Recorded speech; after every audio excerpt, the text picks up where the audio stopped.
Well, hi all. I need to get a warrant on this. If you're not from New Zealand, we have a warrant of fitness on our vehicles.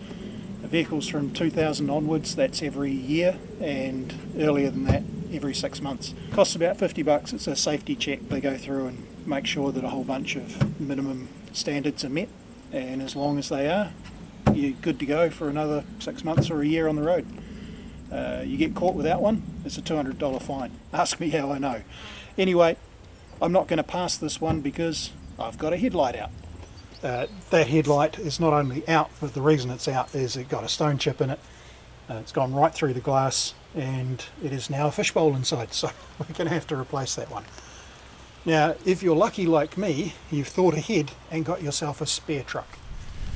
Alright, so this is the spare truck, and it is designated parts only at this point. I've taken all kinds of bits off it. It's a useful thing to have around. The only thing that's kind of disappointing about this one is it's a V8 and all the rest are diesels, so the engine's no use to me. Although the engine's a good runner, I've considered turning this into a farm truck. I was going to turn it into a dump truck, basically turn it into a single cab ute with a tip deck on it, but it's so far down the priorities I don't see it happening anytime soon. Anyway, what this does have is two good headlights. So there we go. That's the driver's side headlight. I just need to get that out and we'll put it in the other truck. Now that's not as hard as it might seem. I'll show you how it's done. Right, first thing you need to do, get that out of the way. There's three places where these are mounted into it, and all three of them should be on little balls into plastic cups. Now you've got to be careful not to break the plastic cups, but effectively all you need to do is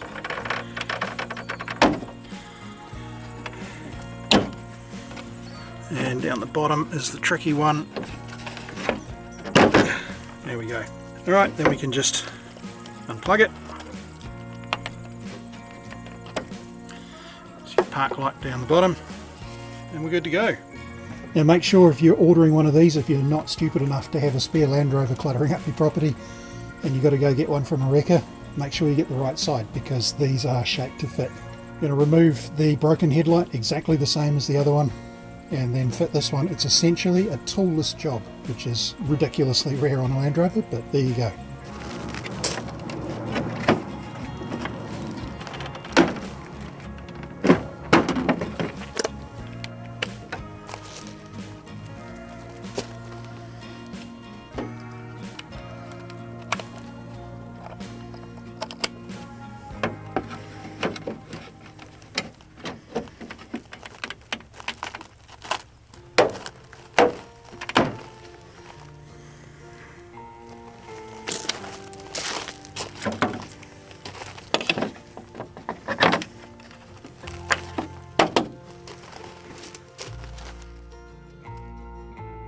Okay, so I've got the headlight out again. This is the bulb that's dead. Half turn, that just pops out, and yeah, you can see that one's black as. Now these are, I think they're called a T10. I don't have any glass T10s, but I do have these LED ones. I'm pretty sure these have to go in the right way. I don't think they're full rectified. So what I'm going to do, ugh, that looks a bit scungy. Alright, as you can see, the connector in there is not very good. So I'm going to pull the park light from the other headlight and just see what state that's in. Now of course this one's been swimming. So, yeah, okay, good. Yeah, that's even worse. Well, I get to go and do what I was going to do in the first place, which is steal the other one out of the other side of the spare parts strap. Alright, sometimes having all the spare parts in the world is still not enough. This one side of the twist lock mechanism is broken off. Connectors are cleanish though. I'm going to use this, I think it'll lock in okay. Next step, throw this in, plug it in and see if it works. It is keyed, so it only goes in one way. These bulbs being LED have to be around the right way to work, so I don't want to put it all back in and then have to take it out again. So I'm going to go and test this. Alright, see if that works. No, probably the wrong way around. There we go. Now it may not be immediately apparent, but that T10 bulb we just replaced, being LED, is quite a white light, and it's also much brighter than the T10 on the right, which is just a dim yellow fizzle. Which is why I bought two of those bulbs out, because I knew I was going to have to do this. I now have to pull the passenger side headlight out and replace that T10 bulb as well. And there we go. Both sides nice and bright. They're the same, which will stop the warrant guy from going, "Boy, what's up with that?"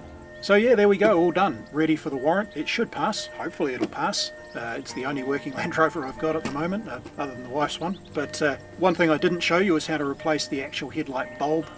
I'll show you that now.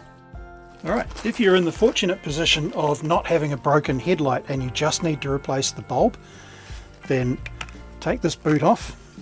It seals in two places. It seals around this outer rim, and it also seals on the centerpiece around the bulb itself.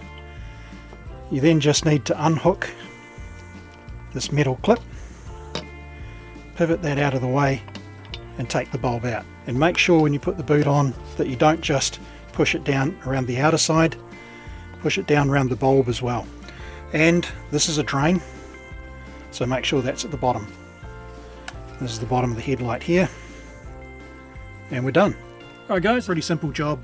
Toolless, completely toolless, which is really rare. So yeah, if you've got a bulb out or if you've blown a headlight, then get stuck into it. It's not hard. The hardest part will probably be locating a new headlight. I mean, there's plenty of D2s around all over the world, I would think.